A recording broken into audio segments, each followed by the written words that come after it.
साथियों, मेरे लिए दुखद घटना यह है कि हरियाणा के सुपुत्र, एक विचारवंत, साहित्यिक, एक प्यार भरे महान व्यक्तित्व का निधन हुए वाला है। डॉक्टर हिम्मत सिंह सिन्हा हरियाणा के मूल के रहवासी थे। उनकी जो निधन की वार्ता मुझे मालूम हो गई, जैसे मैं उनके नियमित रूप से वीडियो में सर्च करता था। मैं तो उनका सब्सक्राइबर था, तो वीडियो मुझे अपलोड करने वाले वीडियो आते थे और तुरंत जैसे अपलोड हुए वैसे मैं वो पूरे वीडियो देखता था। तो परसों मुझे ऐसी जानकारी मिली, वो वीडियो एक मिल गया कि उसमें गुरु जी का देहांत हुए वाला है। न्यूज़ सुन के बहुत दुख अंतकरण से बहुत दुखी हूँ। फिर भी मौत हर एक को है। और गुरु जी भी कहते थे, मैं तो उनको गुरु मानता था, क्यों तो मेरे जीवन जीने के तरीके में उनका बहुत ज़बरदस्त योगदान था।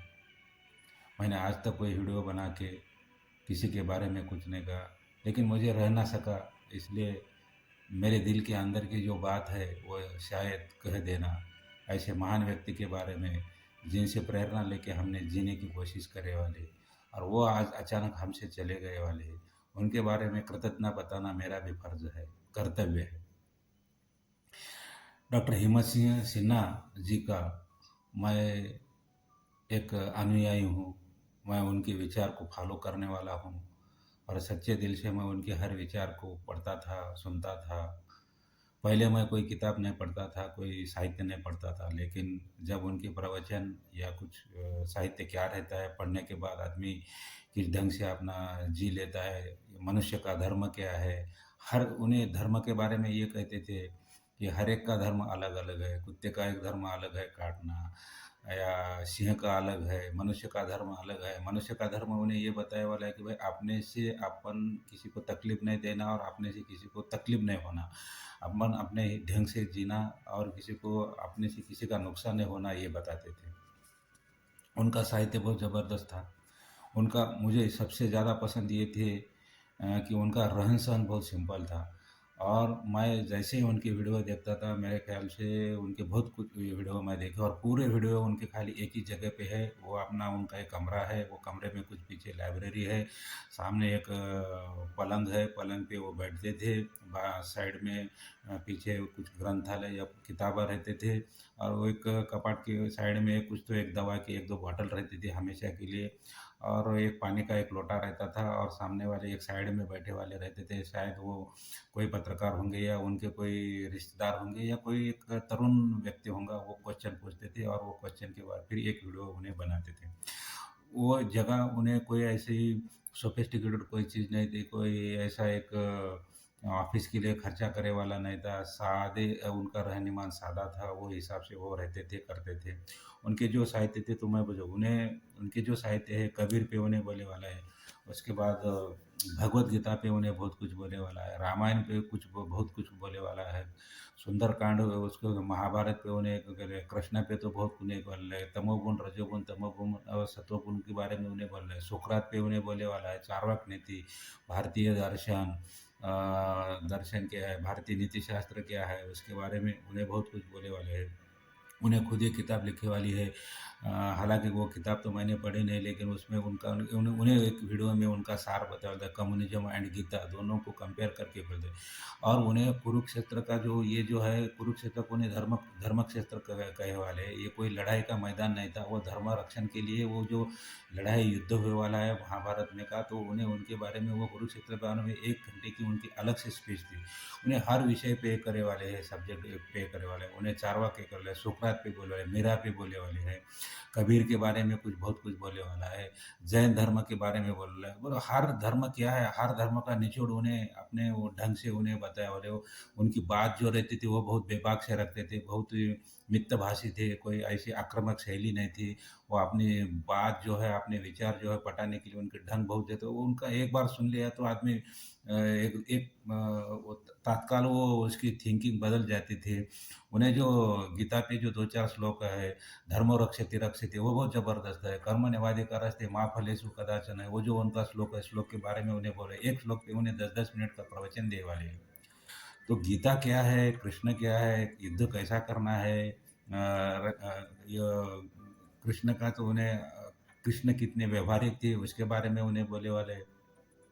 उसके बाद जो सिख धर्म के बारे में उन्हें बोले वाले। पहले गुरु जो उनके गुरु गोविंद सिंह, पहले जो उनके धर्म गुरु थे गुरु नानक की परंपरा ही उधर 10वें गुरु जो उनके थे वो गुरु गोविंद सिंह जी थे। तो जो पहले गुरु से 10वें गुरु तक जो उनकी परंपरा चलती थी, सिख धर्म क्या है, उसके लंगर क्या है, वाहे गुरु की फतेह, वाहे गुरु की खालसा जो वो कहते हैं, वाहे गुरु की तो वो क्या है, गुरु गोविंद सिंह ने कितनी लड़ाई करे वाले हैं, धर्म रक्षण के लिए उन्हें कितनी आहुति दे वाले हैं, कितनी कुर्बानी दे वाले हैं, अपने दो बच्चे को ये करे वाला है।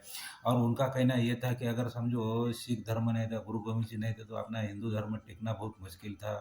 तो उनका ये कहना था। तो सबसे ज़्यादा कुर्बानी अगर किसी ने दे वाले है तो ये सिख पंथ ने दे वाले है। वो पंथ बहुत सुंदर है, उनका कहना था। लंगर के बारे में, उनकी सेवा के बारे में उन्हें बहुत कुछ बोले वाले हैं। सेवा भाव कैसा इंसान के अंदर कैसा आना चाहिए, सेवा का झुकना कैसा, कितना झुकना, एक बार झुकने के बाद तुम्हारे अंदर जो अहंकार है, अहंकार को कैसा निकालना है। तो मैं पहले बहुत निराश में रहता था। जब कभी निराशा, हर एक इंसान के जीवन में निराशा आती थी कभी कभी, चाहे अनचाहे में। हर दिन तो अपने दिल की वैसी बात नहीं होती है, कभी अच्छी होती है, कभी बुरी होती है। तो उन्हें वो स्थित प्रज्ञ की एक स्थिति जो बताए वाले वो भी बहुत ज़बरदस्त तरीके से बताए वाली है उन्हें। चारवाक का जो सिद्धांत है, वो चारवाक के भी बारे में उन्हें कहे वाले हैं। उसके बाद सुकरात के बारे में कहे वाले हैं। उपनिषद पे उन्हें बहुत कुछ कहे वाले हैं। वेद क्या है, वेदों के बारे में उन्हें बोले वाले हैं। ये जो उसमें जो उनकी जो कर्म योग जो है, ज्ञान योग है, भक्ति योग है, वो योग की यो जो है, ये क्या है, आदमी ने कैसा करना चाहिए। भाई एक ईश्वर के पास जाने के लिए 3 मार्ग बनाए वाले, तो उनकी उनमें श्रेष्ठ कौन है, कर्म योग है या ज्ञान योग है या भक्ति योग है। तो उन्हें बोले कि ये 3 मार्ग अलग है, तुम्हारा साध्य एक ही है। हर मार्ग से जाए, जो इंसान को जो चीज़ पड़ती है वो हिसाब से चलना चाहिए, ऐसा उनका कहना कहना था। और अच्छी तरह से करते थे। उनका नेचर बहुत सिंपल था, बहुत अच्छी तरह से समझाते थे, रहनीमान बहुत ये सादा था। आखिर तक उन्हें वो पढ़ाई रखे, वो आखिर तक वो पढ़ते थे। बड़े-बड़े ग्रंथा थे। उनके वो पैगंबर पे भी उन्हें बहुत कुछ बोले वाले। उर्दू, हिंदी, अंग्रेज़ी ये लैंग्वेज उन्हें बहुत ज़बरदस्त उनका कमांड था। बहुत अच्छी तरह से करते थे। हरियाणा के वो मूल रहवासी थे, पानीपत के अड़ोस-पड़ोस में रहते थे शायद। और उसके बारे में जो है, तो हरियाणा सरकार ने भी उनको हरियाणा भूषण बोल के एक अवार्ड देने वाला है, सम्मानित करने वाले हैं अभी। और भारत में उनके जैसा जो तत्ववेता है आज तक नहीं हो गया। इतने ज़बरदस्त तरीके से अपनी बात रखते थे और गाड़ियाँ घसत थे। और उनके विचार के बारे में उन्हें बोलने के बाद फिर मैं ओशो जी की भी कुछ वीडियो देखने शुरू कर दिया। और जैसे-जैसे गुरुजी ने बोले वैसे-वैसे वीडियो देखो, ओशो को भी मैं गुरु मानने के लिए तैयार हो गया। ओशो की जो विचार है बहुत ज़बरदस्त है, उनको छोड़ दो। 1-2 थोड़ी कंट्रोवर्सी है, उन्हें बेबाक तरीके से वो भी ओशो बोलते हैं। ओशो इतना ये है कि ओशो डरते नहीं थे। वो अलग एक जबलपुर के थे और ओशो को उन्हें वहाँ पे भी बुलाए थे। और गुरुजी ने ओशो के बारे में बोले, जब से ओशो के बारे में भी मेरे दिल में श्रद्धा पैदा हो गई। और गुरुजी ने बौद्ध धर्म के बारे में तो इतना बोले वाले हैं। बौद्ध धर्म की जो उनकी जो कुछ वीडियो है देखो, तुम सुनो, धर्म क्या है, गौतम बुद्ध ने रियल नैसर्गिक धर्म क्या है, वो कैसा है, वो धर्म के बारे में भी उन्हें ये करे वाले हैं। उसके साथ साथ कबीर के ऊपर भी गुरुजी ने, कबीर का जो एक उन्हें क्या है, एक ये है, ये बुरा जो देखे मैं चला, बुरा न मिलिया कोई, जो दिल खोजा अपना मुझसे बुरा न कोई। तो गुरुजी ये कहते थे कि भाई तुम तुम्हारे दिल के अंदर जो विकार है वो निकालो। दुनिया बुरी नहीं है, तुम जियो, अच्छी तरह से जियो। सब पहले वैसा है, हर चीज़ जहाँ का वहीं है। जो कुछ खराबी है, जो गंदापन है अपने दिल में है, दूसरे के ऊपर थोपो मत। तुम तुम्हारे अंदर जाके देखो। जब तुम खुद में अंदर जाके देखो, वो अध्यात्म सिखाते हैं कबीर के बारे में करे वाले। और उनका जो है तो नारी के अवतार बोल के एक वीडियो है, वो भी बहुत ज़बरदस्त है। नारी के अवतार बोल के है, नारी ने अवतार कैसे लिए वाले है। तो वो हिसाब से हर पहलू पे गुरुजी ने बात करे वाली है।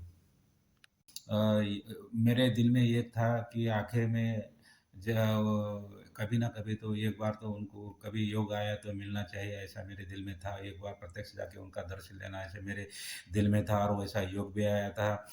गए साल जो नवंबर 2022 में मैं नांदेड़ से और मेरे कुछ मेरे दूसरे जो 5 साथीदार थे, हमने साइकिल राइड करने के लिए सोचे थे और हमने प्लान बनाए और जम्मू कश्मीर से कन्याकुमारी 3700 किलोमीटर का हमारा राइडिंग करने का प्लान था और वो हिसाब से हमने 15 नवंबर 2022 को हम जम्मू कश्मीर की श्रीनगर से हम स्टार्टिंग करें और 18 या 19 नवंबर को हम शायद अ, हरियाणा में एंट्री करें। अम्बाला के आगे आने के बाद जैसे ही कुरुक्षेत्र लग जाता, कुरुक्षेत्र के पीछे एक 5 किलोमीटर पे हम रुके थे, खाना-पीना हमारा बन रहा था, तो बैठे-बैठे हमारे दोस्त को मैंने बोले वाला था कि भई यहाँ ऐसा है, पहले कुरुक्षेत्र में जाएँगे, फॉरेनर बहुत आते हैं, वहाँ भगवद गीता का अध्ययन चल रहा है और गुरुजी ने वहाँ बहुत ज़बरदस्त वो कुरुक्षेत्र के बारे में बताए वाले हैं, तो हम वहाँ जाके हम देख लेना। लेकिन हमारे राइडर का बाकी कहना ऐसा था कि भई अपन जो नेशनल हाईवे नंबर 40 पे से जा रहे हैं, तो उसके सीधा-सीधा रोड पे जो आएगा वही देख लेंगे।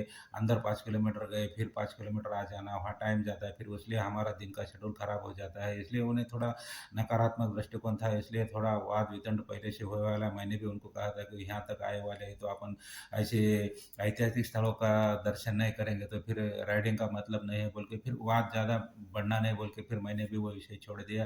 तो मैंने ज़्यादा गुरुजी को मिलने की कोशिश नहीं करी, तो ऐसा ही पानीपत हमारा पीछे चले गए और करते-करते हम जम्मू कश्मीर से कन्याकुमारी तक राइडिंग करने के बाद हम हमारे नांदेड़ में गए। जब जैसे हम हरियाणा में बहुत प्यारे लोग थे, 1-2 जगह पे हमको रहने के लिए जगह दे दी, वहाँ का हुक्का बहुत प्रसिद्ध था, हमने हुक्का भी पी लिए थे, थोड़ा वहाँ पे खाना-खाना खा ले लिए, हमको रहने के लिए एक सरपंच साहब ने जगह दी, तो बहुत प्यारे लोग थे। ऐसे ही गुरुजी थे हमारे लिए और वो प्रेरणादायी थे, तो उनके लिए वो देहांत की न्यूज़ सुन के हमारा मेरा भी ये कर्तव्य है कि वो कृतज्ञता बताना चाहिए कि गुरुजी से हमने बहुत प्रेरणा ली थी। मैंने तो खुद प्रेरणा ली थी, उनके आचार-विचार मुझे बहुत ज़बरदस्त तरीके से प्रेरित करते थे और हर इंसान ने जब पैदा हो जाते हैं, जन्म से मृत्यु तक अंतिम अपनी जो पायदान रहता है, वहाँ तक जाने के लिए बीच में चलते-चलते हमने कैसे करना चाहिए, किस ढंग से जीना चाहिए, देश के बारे में कैसा सोचना चाहिए, हमारे समाज के बारे में हमने क्या करना चाहिए, हमारे शास्त्र के बारे में क्या सोच करनी चाहिए, हमारे इतिहास के बारे में हमने क्या करना चाहिए, हर चीज़ उन्हें बताई वाली थी और उनसे बहुत मुझे प्रेरणा मिलती थी। आज हमारे से चले वाले हैं, उनके कहने के लिए तो बहुत कुछ है। ये लंबा वीडियो वो बन जाएगा, इसलिए मैंने उनके बारे में जो है और मेरी ख़ास हर जो साहित्य पढ़ने वाले हैं या कोई आध्यात्म की दृष्टि पे चलने वाले हैं, उनका आध्यात्म पे गाढ़ा अभ्यास था। वो आध्यात्म के बारे में इतने ज़बरदस्त तरीके से उन्हें समझाते थे, द्वैत सिद्धांत क्या है, अद्वैत सिद्धांत क्या है, उसके बारे में उन्हें बहुत ये करे शंकराचार्य के बारे में उन्हें बोले वाले हैं, हिंदू परंपरा, सनातन धर्म क्या है, निसर्ग क्या है, सूरज क्या है, ये ब्रह्मांड क्या है, हर चीज़ पे उनकी जो वीडियो है, अगर सच्चे दिल में किसी का अगर समझो आध्यात्म में चलने की किसी ने कोशिश कर रहे हैं, तो गुरुजी के वो प्रवचन ज़रूर पढ़ना चाहिए और उनका अगर एक बार पठन करें तो अपना जो विचार है, थिंकिंग है, वो पूरी बदल जाएगी और सच्चे दिल से हमारे भी एक ऊर्जा आ जाएगी कि भई गुरुजी ने जो हमको जो मार्ग दिए वाला है, वो हिसाब से हम भी चलना चाहिए। ऐसा है, ये हमारे से आज निकल गए वाले मृत्यु तो सब गुरुजी खुद बोलते थे कि जन्म से मृत्यु, जैसे जन्म है वैसा मृत्यु है, उसका दुःख करने की कोई ज़रूरत नहीं है, वो तो हमारा अंतिम ध्येय वही है, वहाँ तो हमारा जाना है, जहाँ से आए वहाँ तो हमको जाना है। बीच में जो का टप्पा है, वो आनंद से, सुख से, शांति से हर इंसान ने जगना चाहिए। ऐसी उनकी विचारसरणी थी, तो उनको मैं और एक बार शत-शत नमन करता हूँ और उनके आत्मा को शांति मिलना ऐसी ईश्वर को प्रार्थना करता हूँ।